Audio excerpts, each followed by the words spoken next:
Est-ce que vous êtes dans la maladie Ok, c'est bon.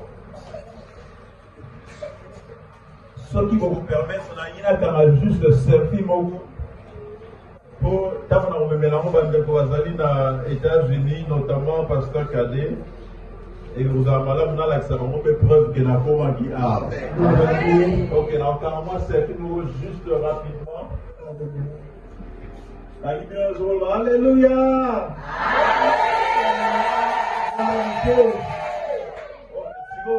Servi à vidéo, second, tout le monde. 1, 2, 3.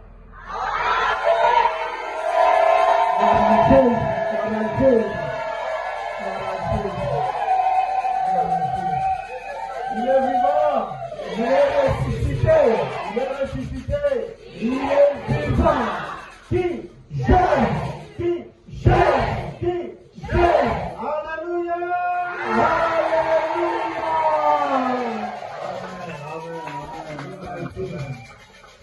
Comme Pasteur Jonas l'a dit dans l'introduction, je n'ai pas voyagé seul. J'ai voyagé avec ma très belle épouse. Alors, j'aimerais qu'elle puisse me joindre ici au podium.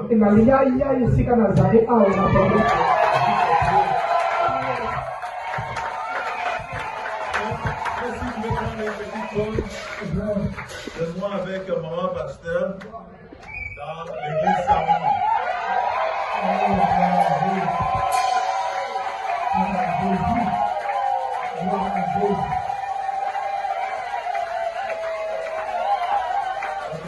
Merci beaucoup.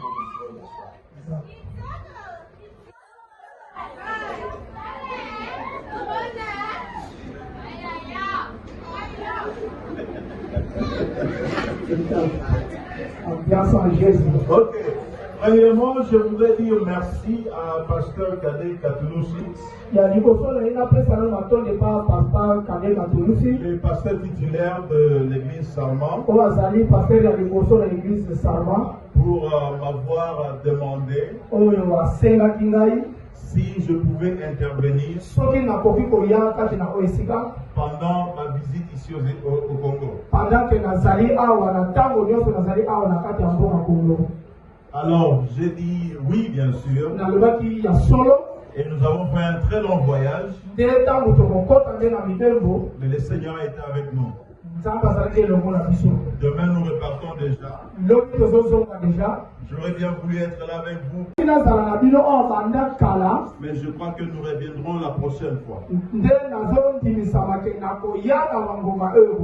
Amen. Amen. Et j'aimerais aussi dire merci à Pasteur Jonas et Pasteur Roger pour m'avoir permis que je puisse me tenir debout devant vous et parler de la part du Seigneur. Et j'aimerais aussi dire que Pasteur Jonas et Pasteur Roger sont en train de faire un très bon travail. Nous bénissons le Seigneur pour vous. Parce que vous êtes en train de prendre soin des brebis de Dieu.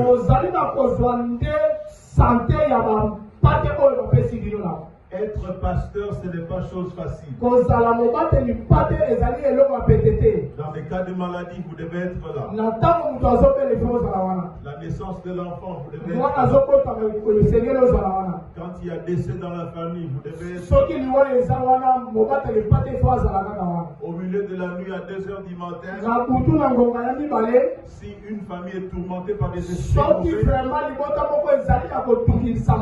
mauvais, ils appellent les pasteurs. Le pasteur doit se tenir debout pour prier. Donc le travail du pasteur ne s'arrête pas seulement les dimanches.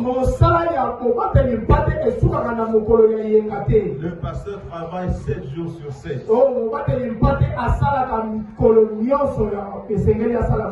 Voilà pourquoi je vous demanderai de beaucoup prier pour vos pasteurs. Ils sont bien souvent l'objet des attaques spirituelles. dans leur foyer, dans leur vie normale. Donc soutenons-les dans nos prières. Amen. Aux États-Unis, là où nous œuvrons, nous sommes affiliés avec les assemblées de Dieu. Et nous avons un pasteur avec qui nous travaillons. C'est pasteur Thierry. Il m'a demandé de relayer ses salutations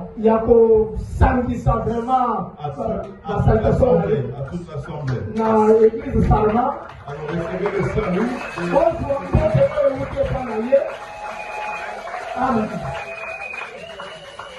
Aujourd'hui c'est le dimanche de Rameau. Et nous savons tous ce que cela veut dire. C'est l'entrée de Jésus-Christ à Jérusalem. Et les gens célébraient. Ils se criaient Hosanna, Hosanna, et celui qui vient au nom de Dieu. Parce qu'il était le Messie dont on avait prophétisé. Et ils avaient longtemps attendu l'arrivée qui va communier avec nous. Peu importe où vous soyez, que ce soit à Gombe, à Limete, en Passa, aussi longtemps que ton cœur est disposé, Jésus-Christ vient pour communier avec toi. Amen. La célébration des dimanches de Rameau,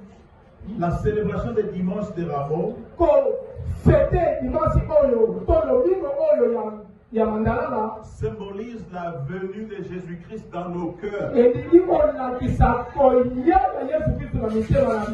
Amen. Alors j'étais en train de prier et j'ai demandé au Seigneur de me donner un message pour vous. Et le message qu'il m'a donné aujourd'hui est intitulé La voix de Dieu. La voix de Dieu, sa présence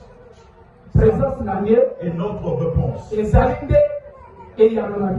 La voix de Dieu, sa présence et notre réponse. La voix de Dieu est très importante. Dans la Bible, nous voyons il y a plusieurs personnes qui ont entendu la voix de Dieu. Adam et Ève avaient entendu la voix de Dieu dans le jardin. Après avoir péché, et ils se sont cachés. C'était en communion avec Dieu. Dieu leur parlait. Comme moi je vous parle ce matin. Nous avons aussi Noé. Dieu parlait avec Noé. Il lui a donné des instructions bien détaillées pour construire l'arche. Nous avons Abraham. Dieu parlait à Abraham. Abraham écoutait la voix de Dieu. Pendant ses épreuves, Dieu lui donnait des instructions. Nous avons Samuel. En tant qu'enfant, il a entendu la voix de Dieu. Au milieu de la nuit, il ne savait pas ce que c'était. Mais après, on lui a révélé. C'était la voix de Dieu. La voix de Dieu est importante. David bien souvent parlait avec Dieu. Il chantait des cantiques pour louer ses dieux. Et dans ces cantiques, nous découvrons que David avait une relation particulière avec Dieu. Parce qu'il entendait la voix de Dieu. Nous avons Élie, Ésaïe, Jérémie. Tous ont entendu la voix de Dieu. Et ils ont écouté la voix de Dieu. Des trois rois, Dans le livre de 2 Rois chapitre 3, à partir du verset 4 jusqu'à 18. 2 Rois chapitre 3, verset 4 jusqu'à 18. C'est une longue lecture, mais nous allons lire au nom de Jésus. Amen. Mécha, le roi de Moab, possédait des troupeaux.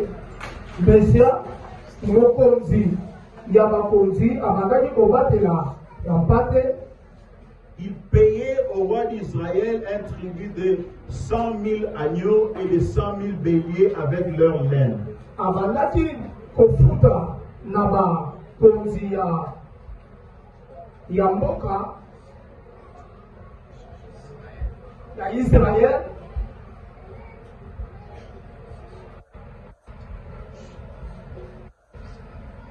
Je vais lire verset par verset pour que ce soit facile pour toi. Verset 4.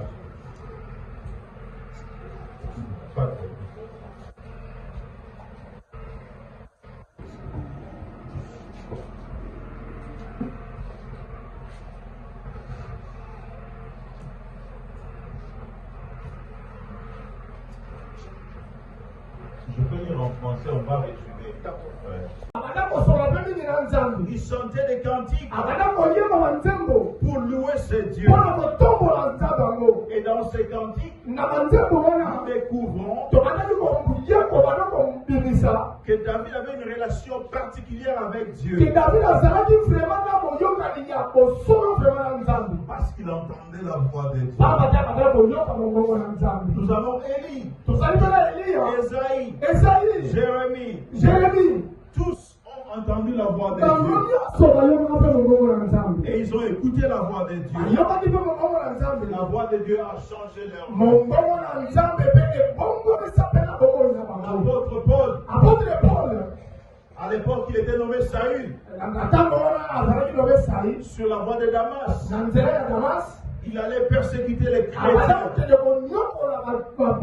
Dieu lui a apparu et il a écouté la voix de Dieu. Amen. Nous avons tous besoin de la voix de Dieu dans notre vie. Parce que la voix de Dieu nous apporte, nous guide dans notre vie. La voix de Dieu nous permet de connecter avec notre Créateur.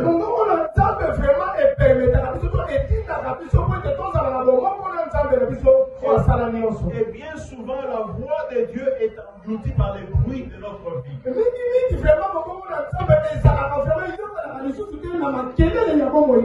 Les bruits des réseaux sociaux. L'actualité politique. Les opinions. Les stress. Les emplois du temps. Toutes ces choses étouffent la voix de Dieu dans notre vie. Mon frère, le Seigneur m'a envoyé ce matin pour te dire une chose, que la voix de Dieu est toujours présente. De la même façon qu'il a parlé à Adam et Ève, à Samuel, à David, à Esaïe, il voudrait te parler. Il aimerait entrer dans l'intimité avec toi, afin que tu puisses aussi écouter la voix de Dieu. Parce que lorsque tu écoutes la voix de Dieu, ça changera tout dans ta vie. Alors ce matin, j'aimerais lire l'histoire. Le roi de Moab se révolta contre Israël. Le roi Joram, alors de Samarie, passa en revue toute l'armée d'Israël. Puis il se mit en marche et fit dire à Josaphat, le roi de Juda, le roi de Moab s'est révolté contre moi. Veux-tu venir avec moi pour combattre Moab? Josaphat répondit, je vais monter avec toi. Toi et moi, ton peuple est le mien, tes chevaux et les miens, il n'y aura aucune différence. Il ajouta, par quel chemin allons-nous monter? Joram dit, par le désert d'Édom. le roi d'Israël, de Juda, le roi d'Israël et de Juda et d'Édom partirent. Après 7 jours de marche, ils manquèrent d'eau pour l'armée, pour leurs bêtes de somme, qui la suivent que Dieu aimerait que nous puissions retenir. Il y avait 3 rois. Nous avons le roi d'Israël, le roi de Juda et le roi d'Édom. Alors, les rois de Moab, ils payaient des taxes vers la nation d'Israël. C'était un arrangement qu'ils avaient pris. Ils amenaient 10 000 troupeaux avec leur laine, et c'était une forme de taxe. Et chaque année, ils apportaient leur taxe. Et Israël dépendait de cette taxe. Alors il s'est fait que lorsque le roi d'Israël est mort, son fils Achab a pris le pouvoir. Alors le roi de Moab s'est dit, cet accord que moi j'avais, c'était avec le roi qui est mort. Alors comme son fils Achab a pris le pouvoir, moi je ne vais plus donner la taxe. Alors le roi Achab s'est dit, si nous tolérons ce genre d'attitude, Moab deviendra très puissant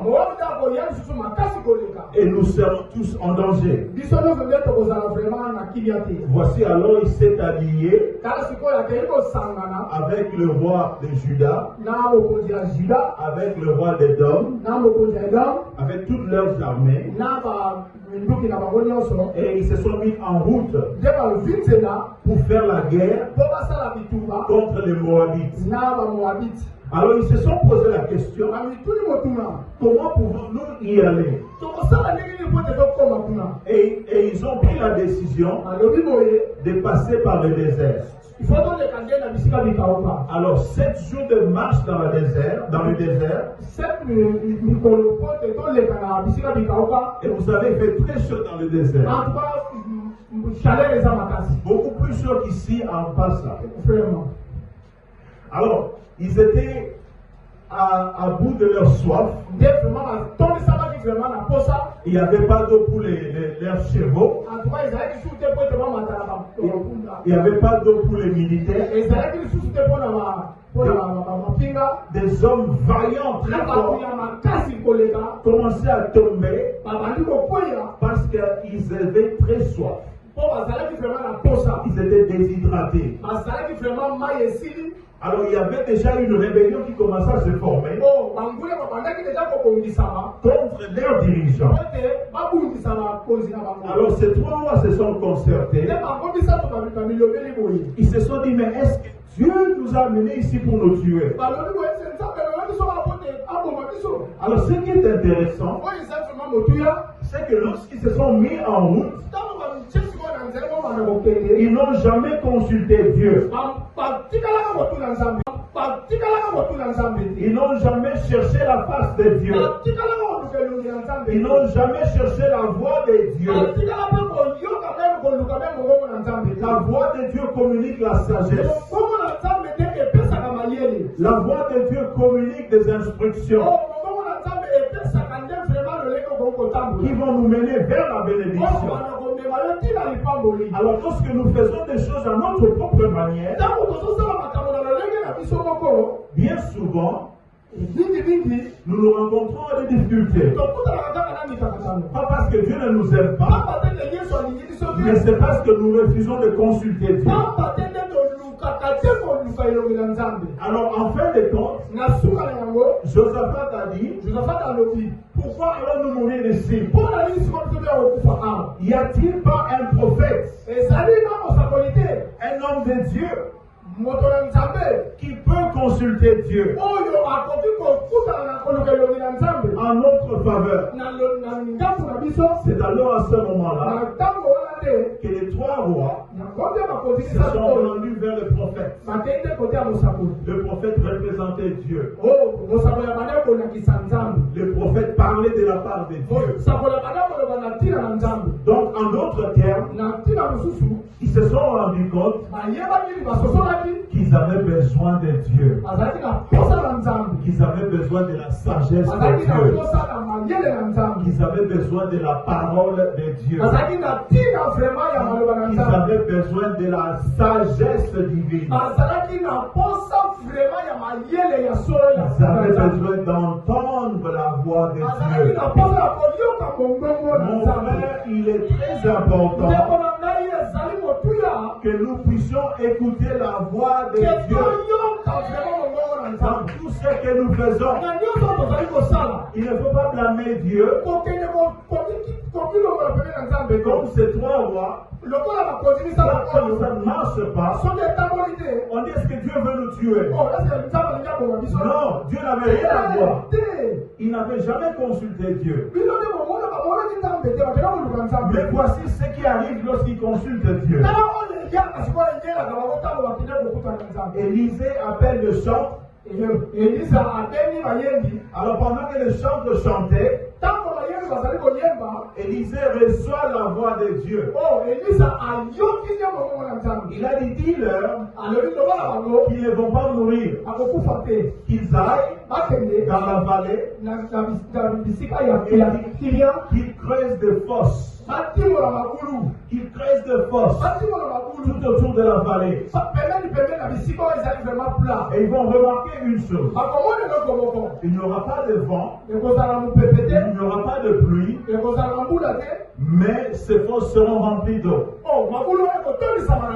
Et ils boiront. Ce sera suffisamment de l'eau pour leurs troupes, ainsi que leurs chevaux, les militaires ainsi que les chevaux. Lorsqu'il nous donne sa parole est toujours vraie. Et sa parole se réalise toujours. Parce qu'il n'est pas un homme pour mentir.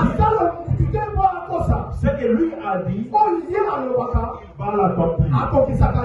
Alors mon frère, je voudrais te poser la question. Où est la voix de Dieu dans ta vie? Es-tu disposé à écouter la voix de Dieu? Notre Dieu parle toujours. Mais nous sommes tellement occupés. Et lorsque nous prions pour 5 minutes. Parce qu'on veut aller au travail. On prie pour 2 minutes. Parce que nous sommes tellement fatigués. On doit dormir. Nous ne créons pas des opportunités pour que nous puissions écouter la voix de Dieu. Nous devons écouter la voix de Dieu. Il ne suffit pas seulement d'écouter la voix de Dieu, mais nous devons aussi obéir la voix de Dieu. Est-ce que vous êtes avec moi? Imaginez-vous, ils sont au milieu du désert. Et la voix de Dieu dit, creusez des fosses dans la vallée. Mon frère, je ne sais pas en ce qui te concerne, si j'étais à leur place, je dirais peut-être, prophète, tu n'as peut-être pas bien entendu le Seigneur. Comment pouvons-nous creuser des fosses au milieu du désert? Et où apparaîtra l'eau au milieu du désert? Des gens qui sont déjà assoiffés, ils sont fatigués, ils n'ont plus d'énergie, et maintenant ils doivent commencer à creuser des fosses. Tout simplement parce que l'homme de Dieu a dit creuser les fosses. Et pour rendre la chose un peu plus difficile, il a dit que vous n'allez pas voir le vent. Il n'y aura pas de nuages. Mon frère, j'aimerais dire à quelqu'un ici aujourd'hui que lorsque Dieu parle, sa parole suffit. Si sa parole a l'autorité, si sa parole a le pouvoir d'appeler en existence le sens qui n'existe pas. C'est le Dieu qui a divisé la mer rouge. C'est le Dieu qui a divisé le fleuve Jourdain. Et c'est ce même Dieu-là qui a fait apparaître de l'eau au milieu du désert. Au milieu du désert. Au milieu du désert. Au milieu du désert. Il n'y avait pas de pluie. Il n'y avait pas de vent. Mais seule la voix de Dieu qui est sortie a fait des miracles. Amen. En fait, tout ce dont nous avons besoin, c'est la voix de Dieu. Voilà pourquoi Jésus-Christ a dit ceci. Que mes brebis écoutent ma voix. Et il la garde. Est-ce que toi tu écoutes la voix des dieux?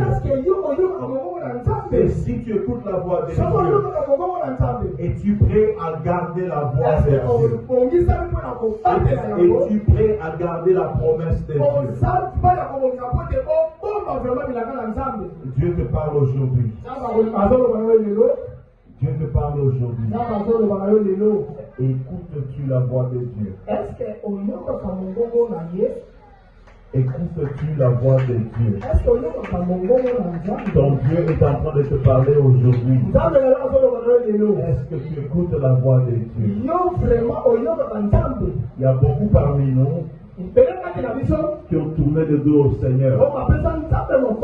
Ils ont pris leur propre décision sans pour consulter Dieu. Mais nous devons reprendre notre chemin et commencer par consulter Dieu. Parce que lorsque vous consultez Dieu, il va vous révéler sa volonté. Il va vous communiquer la sagesse divine dont vous avez besoin. Amen.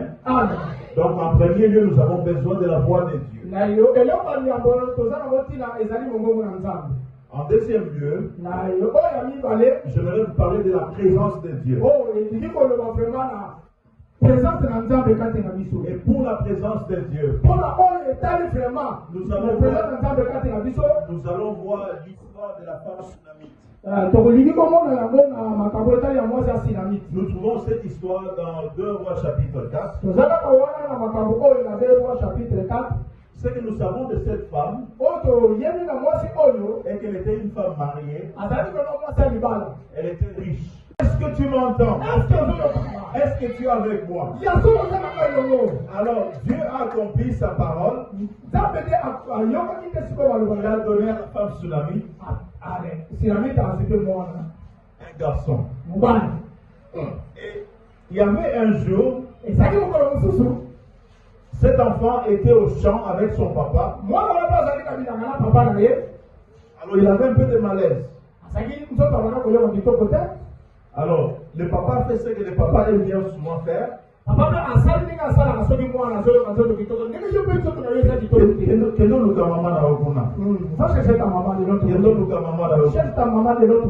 est allé chercher la maman et l'enfant ne se sentait pas bien. L'enfant est mort dans les bras de sa maman.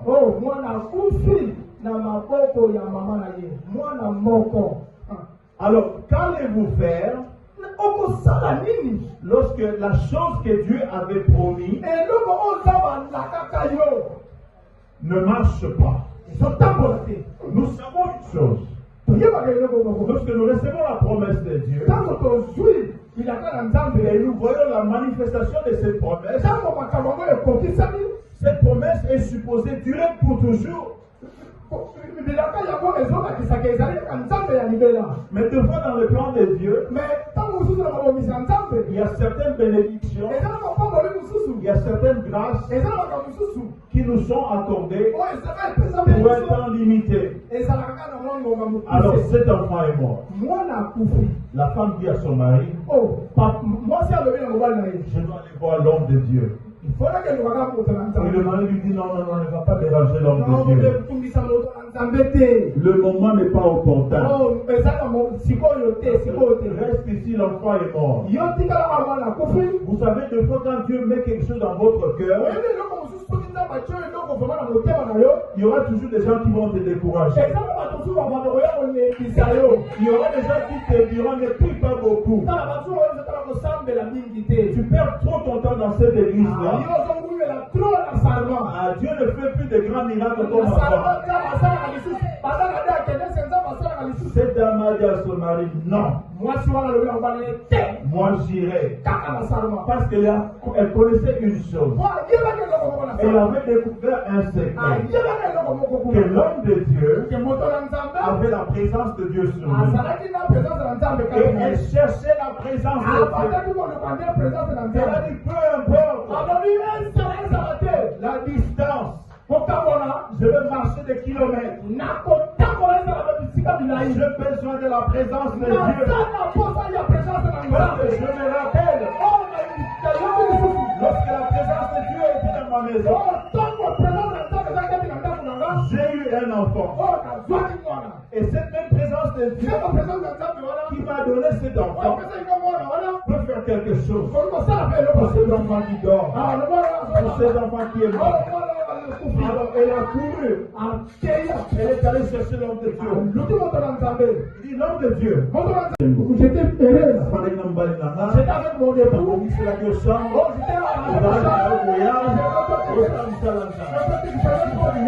Maintenant toi, moi. Tu me donnes l'enfant.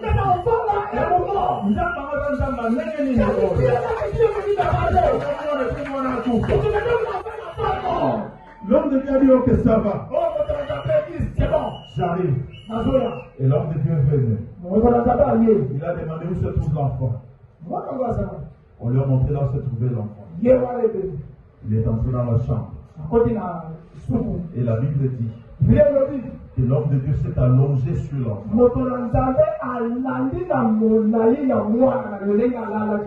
Œil sur œil.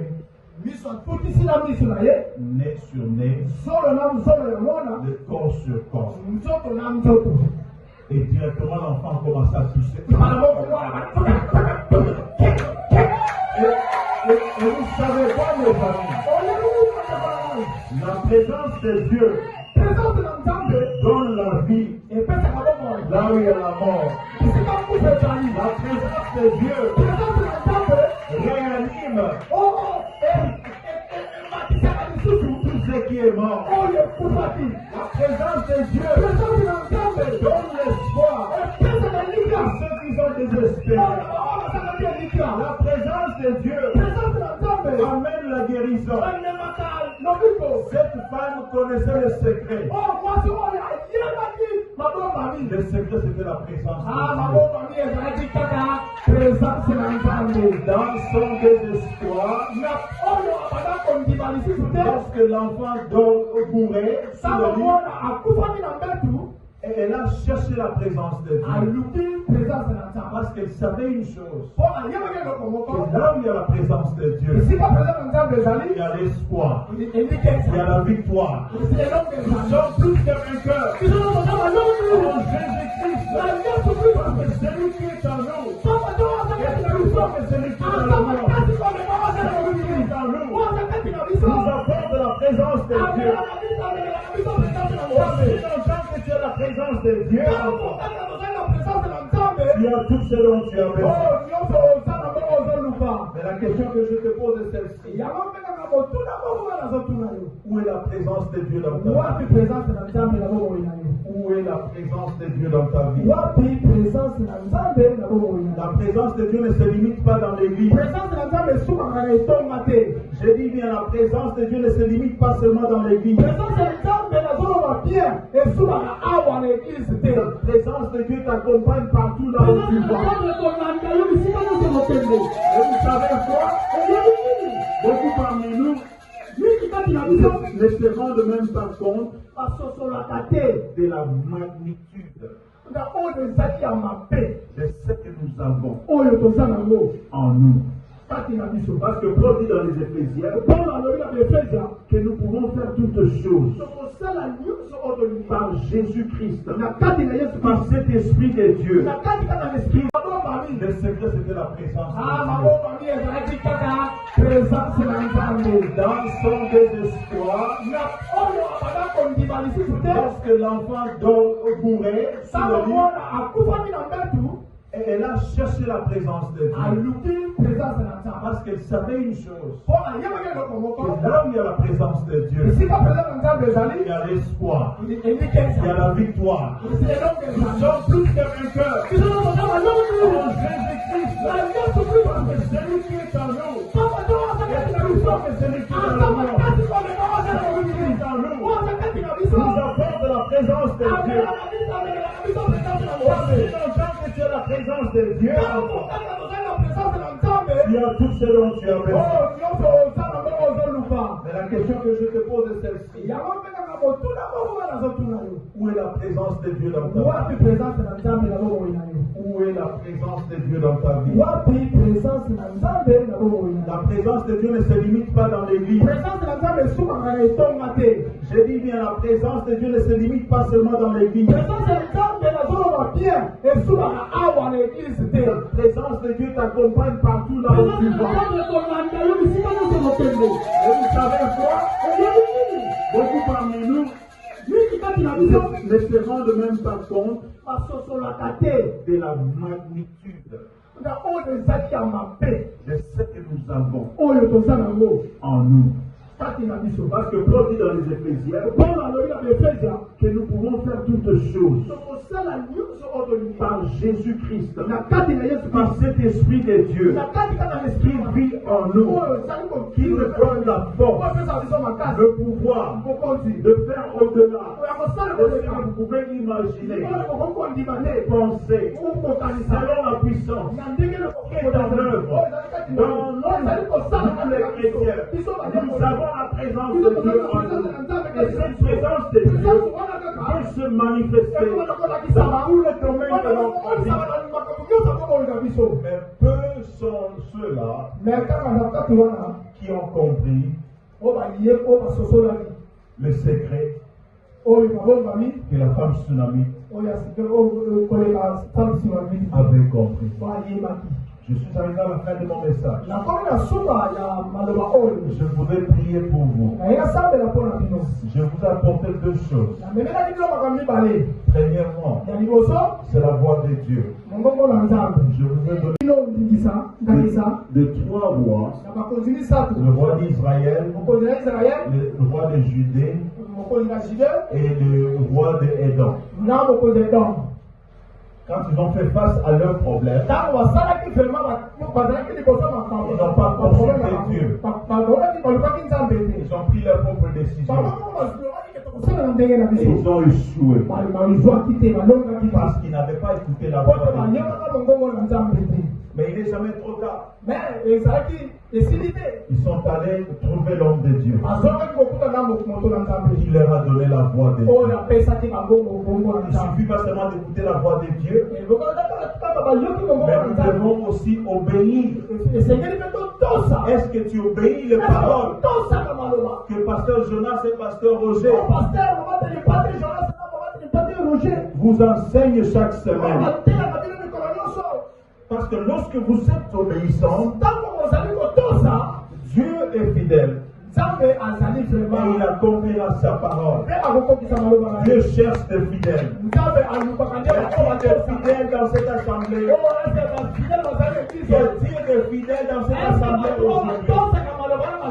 Des gens qui se sont décidés que je ne veux pas écouter ce que dit papa, que je ne veux pas écouter ce que dit maman, je ne veux pas écouter ce que dit le grand frère, puis je vais plutôt écouter ce que dit Dieu. Ta voix, la voix dont tu as besoin, ne viendra pas des réseaux sociaux. Ça viendra de la part de Dieu. Parce que Dieu veut changer ta vie. Mais aussi longtemps qu'il y a trop de bruit, Tu ne vas pas discerner la voix de Dieu. Aujourd'hui, Dieu te demande de mettre de côté toute chose qui a causé beaucoup de distractions dans ta vie, afin que tu ne puisses pas clairement écouter la voix de Dieu. Dieu t'aime. Voilà pourquoi il a envoyé son Fils, Jésus-Christ, qui est mort à la croix pour toi, pour te donner la vie, pour te donner le salut. Et ton Dieu veut te parler. Il te cherche matin et soir. Il a une instruction bien spécifique en ce qui concerne ta vie. Arrête de regarder à gauche ou bien à droite. Arrête d'envier les autres, parce que Dieu a un destin pour toi. Tout ce dont tu as besoin, c'est la voix de Dieu. Tu veux écouter Dieu. Papa, dis-moi. Faudra-t-il que je tourne à droite, ou bien que je tourne à gauche, ou bien que je continue à aller vers l'avant? Une place pour la présence de Dieu. Elle a préparé une place dans son cœur pour son Créateur. Quelle est la place de Dieu dans ton cœur?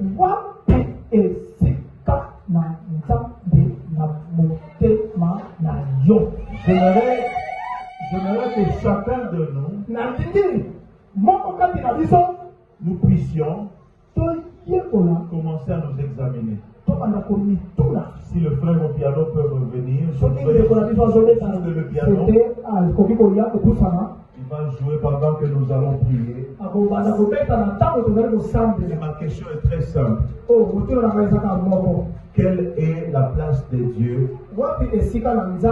dans ton cœur? Écoutez-moi très bien.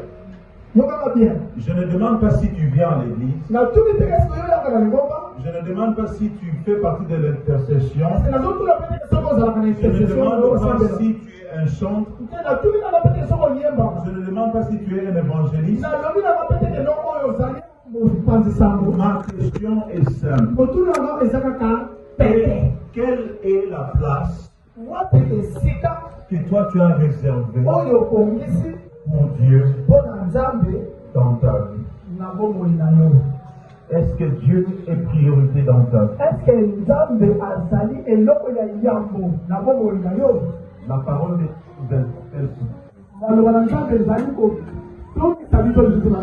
peut-être que dans ta vie, tu as été trop busy. Que toutes les chambres de ta maison étaient toujours occupées. Il n'y avait plus de place pour toi. Aujourd'hui, ton père se tient. Et il est en train de frapper à la porte. Il aimerait entrer. Il aimerait avoir une place dans ta maison, la maison de ton cœur. Nous allons tous ensemble nous lever.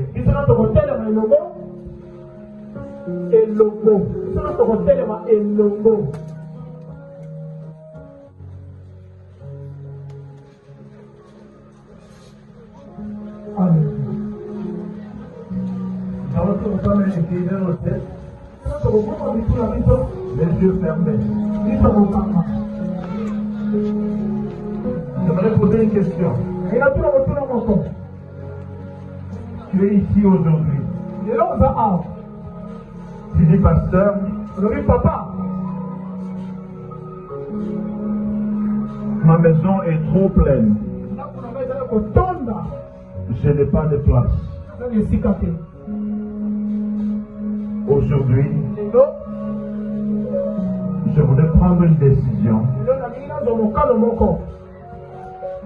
de créer une chambre pour la présence de Dieu dans ma vie. Si Si tu es là aujourd'hui, j'aimerais que tu puisses lever. Ma maison est trop pleine. Je n'ai pas de place. Aujourd'hui, je voudrais prendre une décision de créer une chambre pour la présence de Dieu dans ma vie. Si tu es là aujourd'hui, j'aimerais que tu puisses lever ta main. C'est-à-dire que tu veux créer une place dans ta vie pour son Père, pour son Créateur. Alléluia. C'est presque toute l'assemblée qui a levé leurs mains. Gardez ses mains levées. Nous allons prier. Vous savez, ça c'est une très bonne chose. C'est-à-dire Dieu vous a touché. Et vous voulez maintenant répondre à la voix de Dieu et à la présence de Dieu. Et je vais prier pour vous. Éternel Dieu Tout-Puissant, Papa, tu m'as envoyé comme prophète dans cette église aujourd'hui, parler de ta part, déclarer des oracles au Seigneur, parler de l'importance de la voix de Dieu dans la vie de tout un chacun. Voici, Seigneur, tu as touché le cœur de tes enfants, mes frères et mes sœurs. Aujourd'hui, ont levé leurs mains pour témoigner et déclarer qu'ils ont ce désir de créer une place spéciale pour la présence de Dieu dans leur vie, dans leur cœur, dans leur foyer, dans leur ministère. Jésus-Christ, Papa, nous prions. Et maintenant, je prie pour la restauration de ta présence dans la vie de tes enfants, pour la restauration de ta présence dans la vie de tes enfants, ta présence qui guérit, ta présence qui guérit, ta présence qui prospère, ta présence qui donne la vie, ta présence qui ressuscite les rêves qui sont morts, dans le nom puissant de Jésus. Dans le nom puissant de Jésus, que ta présence ramène la vie, que ta présence apporte la prospérité, que ta présence apporte la guérison, que ta présence apporte l'union, l'unité dans le foyer, dans cette assemblée. Au nom puissant de Jésus, que la présence de Dieu puisse unifier cette église, puisse unifier cette assemblée, que la présence du Seigneur puisse prospérer cette église. Papa, nous t'avons prié. Nous t'avons prié, nous t'avons prié, nous t'avons prié. Tu peux baisser ta main, tu peux baisser ta main. Merci Seigneur, merci Seigneur, merci Seigneur. Maintenant j'aimerais prier pour toute personne qui est ici aujourd'hui avec nous. Tu n'as jamais confessé Jésus-Christ comme Seigneur et Sauveur. Nous avons tous nos têtes inclinées, nos yeux fermés. J'aimerais poser la question à un frère ou à une sœur. Tu es ici aujourd'hui. Tu n'as pas encore reçu Jésus-Christ comme son Seigneur et comme son Sauveur. Tu ne connais pas à quoi ressemble la voix de Dieu. Mais tu aimerais commencer ce nouveau chemin avec Dieu. Alors j'aimerais t'inviter là où tu es.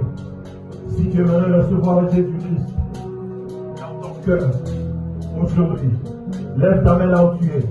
Si tu veux accepter Jésus-Christ comme Seigneur et Sauveur. Merci mon frère, lève ta main. Merci ma soeur, lève ta main clairement pour que nous puissions voir. Levez cette main là, levez cette main là où vous êtes. Là où vous êtes, là où vous êtes, là où vous êtes. Mon frère, ma soeur, vous qui avez levé vos mains, la Bible dit ceci. Que si vous avez honte de moi, moi j'aurai honte de vous. Alors maintenant, j'aimerais vous demander de faire une chose. J'aimerais que vous puissiez quitter votre place et que vous puissiez venir ici devant. Je sais qu'il y a au moins 7 mains qui se sont levées et j'aimerais prier spécialement pour ces 7 personnes qui ont accepté de recevoir Jésus-Christ comme Seigneur et Sauveur. Venez ici. Là où vous êtes, mon frère, je vous attends. Vous avez levé votre main. Veuillez me joindre ici, nous allons prier. Je vais prier pour toi. J'ai une prière spéciale pour David, qui va changer le trajectoire de David. Ceux-là qui ont levé leurs mains, si vous pouvez me joindre ici devant, si vous pouvez quitter votre place, veuillez me joindre ici devant. Je vais prier pour vous. Je vais prier pour vous. J'ai une prière spéciale pour vous. Spéciale pour vous. Amen. Amen. Sikawa ekosuke na be epai na yo kwete yo zwi okano ozwi décision ya kobengisa présence na nzambe kati na bomoi na yo. Alors nalingi borepete priere oyo na nsima na ngai boloba Seigneur Jésus, nous venons à toi tel que nous sommes. Nous avons péché. Aie pitié de nous. Aie pitié de nous. Aujourd'hui, dans l'église Salman, nous confessons avec notre bouche ce que nous avons cru dans notre cœur, que Jésus-Christ est Seigneur, qu'il est le Fils de Dieu, qui était venu, qui est mort sur la croix, qui est ressuscité pour me donner la vie éternelle et pardonner tous mes péchés. Alors aujourd'hui, je demande pardon pour tous mes péchés et je confesse qu'à partir d'aujourd'hui, je vais vivre pour Jésus tout le reste de ma vie. Au nom de Jésus, reçois-moi dans la famille de Dieu. Amen. Est-ce qu'on peut tous ensemble applaudir très très fort? Très fort pour nos frères, nos frères qui sont venus faire cette confession publique. Alors, pasteur Jonas, pasteur Roger, je ne sais pas le protocole dans l'église, j'aimerais que aujourd'hui vous ne puissiez pas sortir avant d'avoir rencontré les pasteurs Jonas, puis les pasteurs Roger, ou bien les anciens de l'église. Je suis certain qu'ils aimeraient bien parler avec vous pour faire un peu de suivi. Amen. Amen. Alors, pasteur, j'ai fini mon message. Je vous passe la parole.